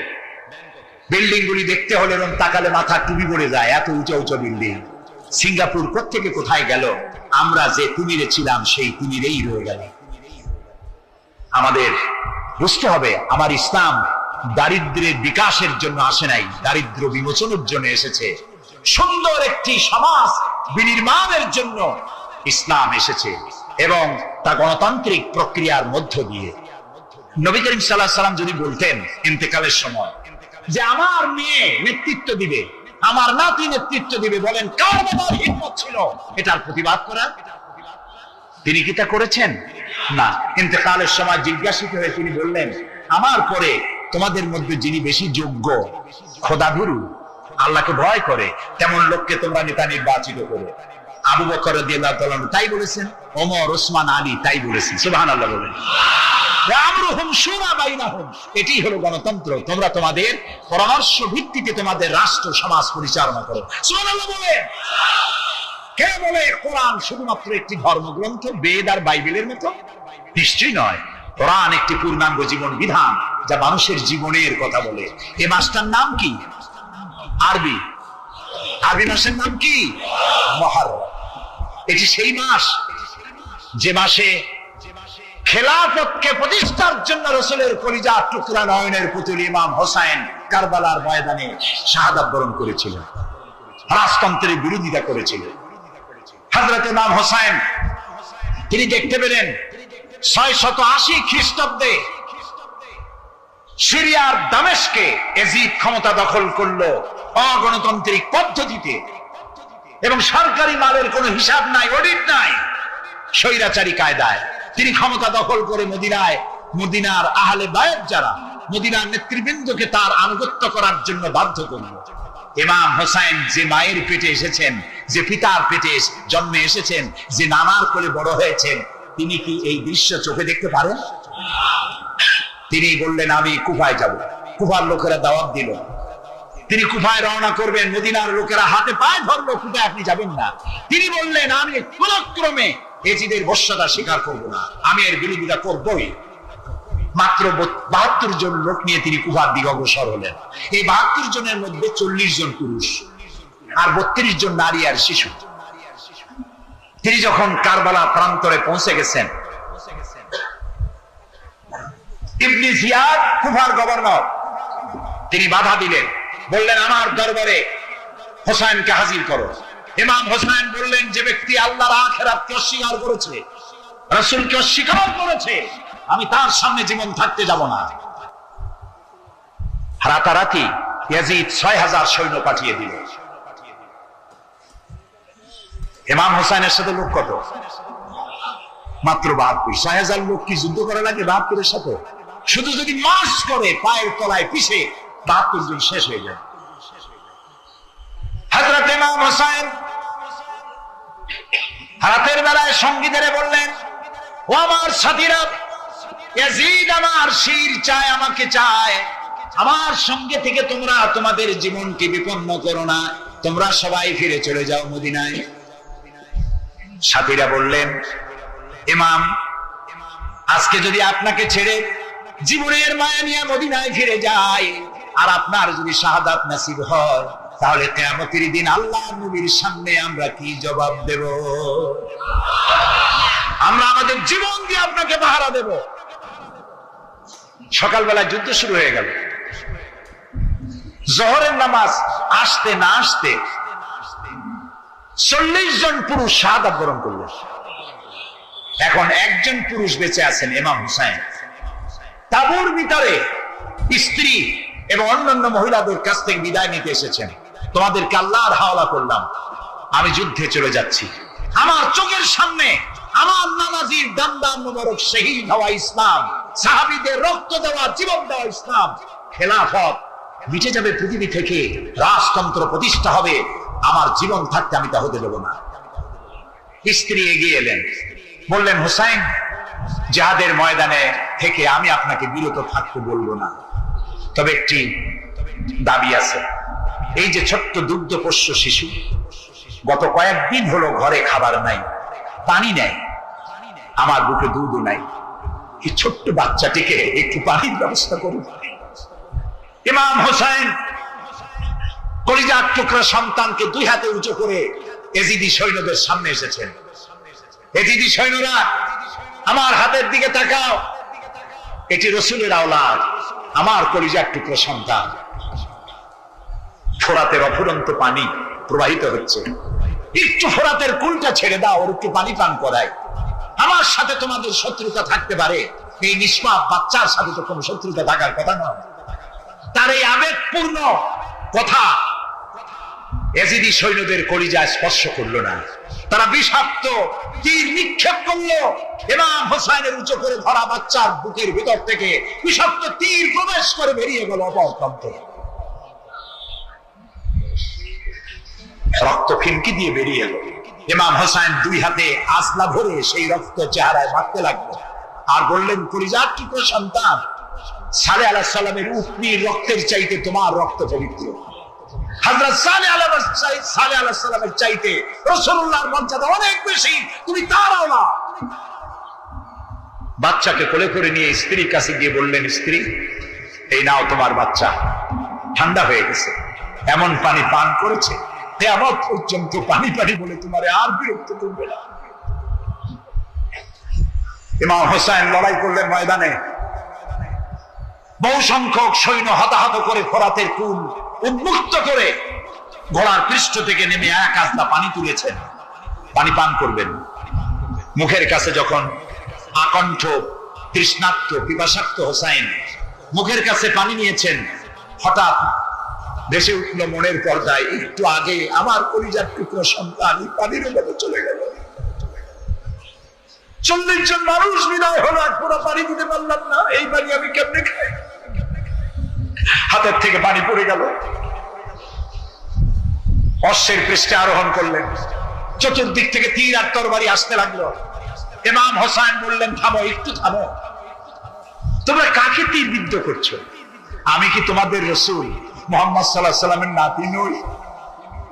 আমি কি তোমাদের রাসূলের কলিজার টুকরা মা ফাতেমার নয়নের মণি নই? কেমন করে আমার গায়ে তোমরা তীর মারো? উম্মে সালমা, আমাদের মা উম্মে সালমা রাদিয়াল্লাহু তাআলা আনহা, সকাল বেলায় 11ই মুহররম সকাল বেলায় তিনি ঘরে বসে কাঁদতেছেন। কয়েকজন প্রতিবেশী মহিলা এসে বলছেন, মা আপনি কাঁদবেন কেন? তিনি বলছেন, আজকে রাত্রে আমি স্বপ্ন দেখেছি রাসূলুল্লাহ আমার বাড়ি এসেছে। আমি দেখতে পেলাম আল্লাহ রাসূলের চোখ দিয়ে পানি পড়ছে, দাড়ি মুবারক দুলাবা, গা বুক কাদা বলি। আমি জিজ্ঞেস করলাম, ইয়া রাসূলুল্লাহ, আপনি কাঁদেন কেন? মুখখানা মলিন কেন? দাড়ি মুবারকে ধুলোবালি কেন? রাসূলুল্লাহ বললেন, উম্মে সালমা, তুমি জানো না আমি এইমাত্র কারবালা থেকে এসেছি। আমি দেখে এলাম আমার কলিজার টুকরা হুসাইনের শির মুবারক তার দেহ থেকে বিচ্ছিন্ন করে ঘোড়ার পদতলি, ঘোড়া দিয়ে পদদলিত করা হয়েছে তার দেহ মুবারক। ইসলাম এত সহজে আসে না, অনেক রক্ত পাড়ি দিয়ে এসেছে ইসলাম। হযরতে হুসাইনের মস্তক মুবারক এজিদি সৈন্যরা একটা প্লেটে করে নিয়ে কুফার গভর্নর ইবনে জিয়াদের সামনে রেখেছে। ইবনে জিয়াদ চেয়ারে বসা, সিংহাসনে বসা, ইমাম হুসাইনের মস্তক মুবারক তার পায়ের কাছে রেখেছে। কলঙ্কিত ইতিহাস। কি করে আমি শুনাই আপনাদের? ইবনে জিয়াদ চেয়ারে বসে পায়ের কাছে রাখা ইমাম হোসাইনের ঠোঁটের উপরে লাঠি দিয়ে মারতেছে। হযরত যায়েদ রাদিয়াল্লাহু তাআলা আনহু 80 বছর বয়স। তিনি বলছেন, ইবনে জিয়াদ, এতক্ষণ যা করেছো মুখ বুজে সহ্য করেছি, কিন্তু এখন যেটা তুমি করতেছো পায়ের কাছে কার বাধা? তুমি যে ঠোঁটের উপরে লাঠি দিয়ে নাড়তেছো, আমি যায়েদ, আমি দেখেছি রাসূলুল্লাহ 1000 বার এই মুখের উপরে চুমা খেয়েছে। তোমার বেয়াদবি বন্ধ করো। প্রিয় ভাই সব, রাজতন্ত্র নয়, পরামর্শ ভিত্তিক সমাজ ব্যবস্থা প্রতিষ্ঠার জন্য আল্লাহ তাআলা ইসলাম দিয়েছেন, দ্বীন দিয়েছেন। কথা বলে না কেন? আমার ভাষা বুঝতে কি সমস্যা হয়? কথা বলে না কেন? আপনি মাছ কেনার সময় জাস্টু ভাই ছাড়া কিনবেন? বউয়ের একটা শাড়ি কিনতে গেছেন, জাস্টু ভাই ছাড়া আপনি কিনবেন? আপনি যা কিনতে গেছেন, বাড়ির ড্রেসিং কিনতে গেছেন, সোফা কিনতে গেছেন, ফোন কিনতে গেছেন, টেলিভিশন কিনতে গেছেন, যা কিছু কিনতে যান, আপনি কি জাস্টু ভাই ছাড়া কিনবেন? ধরেন আপনি মাছ কিনতে গেলেন, পচা মাছ বাজারে আজ বের হয়েছে, আপনি পচা মাছ কিনতে চাচ্ছেন না, কিন্তু দোকানদার ভাবছে এই লোকটা প্রত্যেকটা দিন আমার দোকান থেকে মাছ কিনে নিয়ে যায়, আজ যেহেতু সে কিনতে চাচ্ছে না, সেহেতু একটু দয়া দেখায়া, ভালোবাসা দেখায়া ফিরিয়ে দিয়ে দেব আজ 1 কেজি মাছ। আপনার যদি 1 কেজি পচা মাছ ফিরিয়ে দেওয়া হয়, আপনি যদি 1 কেজি পচা মাছ বাসার মধ্যে নিয়ে যান, তাহলে আপনার বিবি কিন্তু রান্নাঘরের ওপর দিয়া পাকিস্তানে পাঠাবে। পচা মাছ রান্নাঘরের ওপর দিয়া আপনার স্ত্রী বিবি পাকিস্তানে পাঠাবে। যেমন নামধারী কিছু মুনাফিক মুসলমান আছে, এদের জানমাল আমার আল্লাহ জান্নাতের বিনিময়ে কিনবে না ঠিক তেমন। দুর্নীতি আর দুঃশাসন চলে কত নির্যাতন, দেশে একই অবস্থা আজব সিনেমার মতন। সদা কেন গোলাগুলি, আমি শিল্পী তাই আমি গানের সুরে কথা বলি।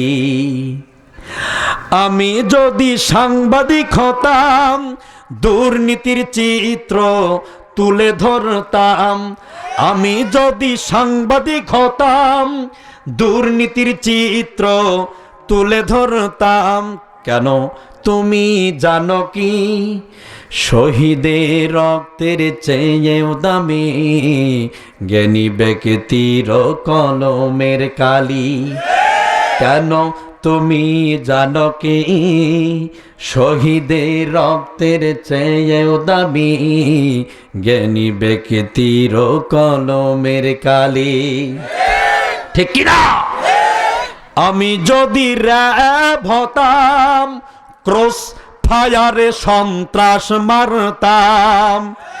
কেন তুমি জানো কি, সন্ত্রাসী নির্মূলে এদেশের লোক থাকতো সুখে নিরিবিলি। ঠিক কিনা আমার ভাইয়েরা? তাহলে মুমিনদের এই জানমালটা কিনে নিয়েছে যে শুধুমাত্র আমার আল্লাহ জান্নাতের বিনিময়ে। এই আমানত এখন কার? আরো জোরে বলেন। কেন কিনলেন আপনি জানেন? কেন জানমাল কিনেছেন তিনি আপনি বোঝেন? মাথায় কি ঢোকে? এই জন্যই তিনি কিনে নিয়েছেন। আমার বান্দা সমাজ থেকে, ব্যক্তিগত জীবন থেকে শুরু করবে, এরপরে সামাজিক জীবনেও লড়াই শুরু করবে, এরপরে রাষ্ট্র জীবনেও তিনি লড়াই করবেন বীরের মতো, আন্তর্জাতিক লেভেলেও লড়াই করবেন। সন্ত্রাসমুখ একটি বিশ্ব তৈরি করতে গিয়া আমার বান্দার জান জীবন চলে যেতে পারে, ওর মরতে দেরি হবে, জান্নাত পেতে দেরি হবে না। রাব্বুল আলামিন বলেন, আমি এই জন্যই জানমাল কিনে নিয়েছি। ধরেন আপনি আগামীকাল সকালবেলা জানতে পারলেন মোহাম্মদপুর স্টেডিয়ামে পুলিশে বা র্যাবে লোক নিয়োগ দেওয়া হবে। যাদের ওই মান আছে, যাদের ওই সার্টিফিকেট রয়েছে, তারা যাবে কি যাবে না? কথা বলে না কেন? ধরেন আপনি স্টেডিয়ামে চলে গেলেন, মাপে আপনি টিকে গেলেন, আপনি জোখায় টিকে গেলেন, আপনাকে নেওয়া হলো, আপনার বডি মাপ দেওয়া হলো, বডি ডান করতে বলা হলো, বুক ডান করতে বলা হলো, লেফট রাইট করতে বলা হলো, যত কিছু করা লাগে সব করতে বলা হলো।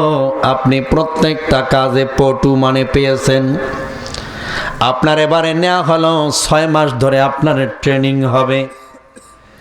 আপনাকে দেখানো হবে কিভাবে রিভলভার চালানো হয়, কিভাবে স্টেন গান চালাতে হবে, কিভাবে এলএমজি চালাতে হবে, কিভাবে বন্দুক চালাতে হবে, কিভাবে শত্রুপক্ষ আপনাকে আক্রমণ করতে আসলে আপনি প্রতিহত করবেন। সব কিছু আপনাকে 6 মাসে সব আপনারে শিখায়া দেবে। কথা বলে না কেন? এরপরে যখন আপনার চাকরি হবে, আপনারে বলে দেবে আজ থেকে আপনার পোস্টিং। তবে চাকরি যেহেতু আজ থেকে চাকরির জীবনে আপনি পা রেখে দিলেন, আপনি এত কিছু শিখলেন 6 মাস ধরে, সর্বশেষ একটি গুলি করে আপনি দেখান, তাহলে আপনার চাকরির আজ থেকে বিল বেতন শুরু। আপনি যদি বলেন না আমিও সব গুলি করতে পারবো না, চাকরি থাকবে? কথা বলে না কেন? আপনার বলা হলো শত্রুপক্ষ আপনাকে ঘায়েল করবে, আপনি প্রতিহত করবেন, কিভাবে দেখান।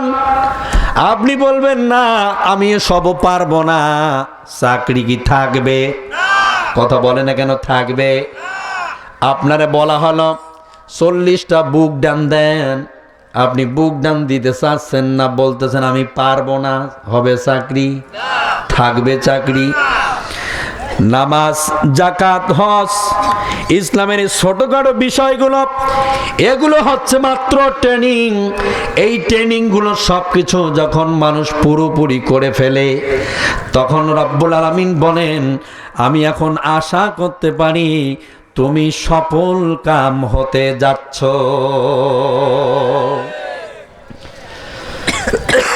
আমি আশা করতে পারি তুমি খাঁটি মানুষ হতে যাচ্ছ। আমি আশা করতে পারি তুমি মর্দে মুজাহিদ হতে যাচ্ছ। আমি আশা করতে পারি তুমি জান্নাতের পথে হাঁটতেছ।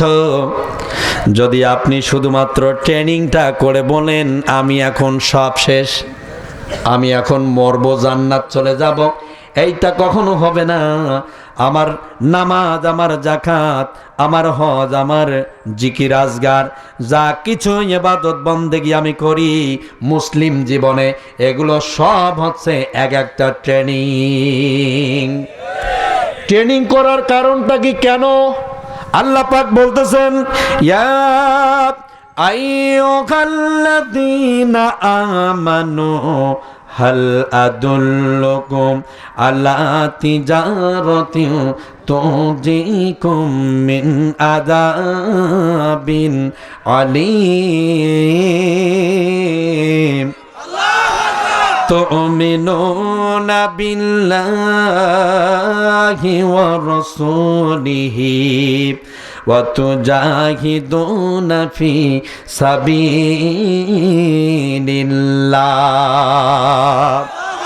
বিআমওয়ালিকুম ওয়া আনফুসিকুম যালিকুম খায়রুল লাকুম ইন কুনতুম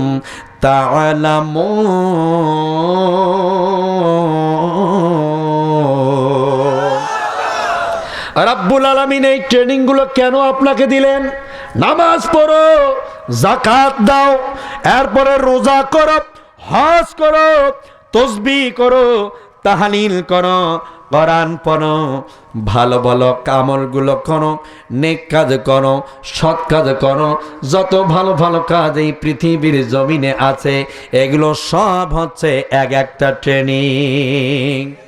এই ট্রেনিং দেওয়ার একমাত্র কারণ হলো এই ময়দানের মধ্যে, এই মাঠের মধ্যে কোরআনী সমাজ ব্যবস্থা চালু করার জন্য তোমারে ট্রেনিং দেওয়া হলো, তোমারে তৈরি করে নেওয়া হলো, যাতে কোরআনী সমাজ ব্যবস্থা তামাম দুনিয়ার জমিনে কায়েম হয়ে যায়। কথা বলেন ঠিক কিনা?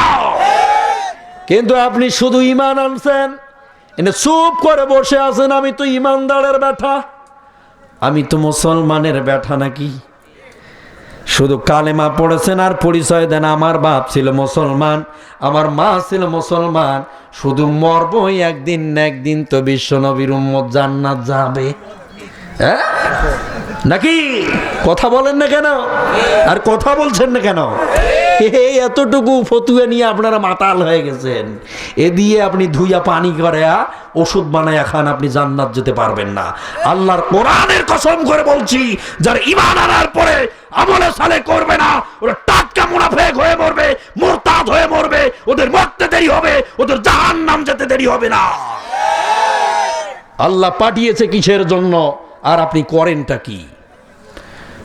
৭১ সালে যখন বাংলাদেশে যুদ্ধ শুরু হয়ে গেল, দেশ যখন স্বাধীন করার জন্য বাংলার দামান ছেলেরা লাপিয়ে ঝাঁপিয়ে মাঠে ময়দানে ছড়িয়ে ছিটিয়ে যখন হানাদার বাহিনীদের বিরুদ্ধে অস্ত্র ধারণ করেছিল, তখন বাংলাদেশে হানাদার বাহিনীরা ঢুকেছে। ঢোকার পরে একজন হিন্দুরে ধরেছে, হিন্দুরে ধরে বলতেছে, এ বেটা তুমি কে? কইতেছে আমি মুসলমান। কে রে? সামনে কে? ফাজলামি করার জায়গা পান না আপনি?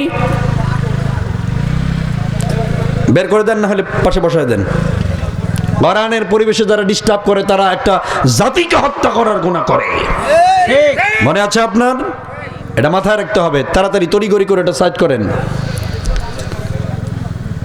তো হানাদার বাহিনী তার ধরে ফেলে বলছে,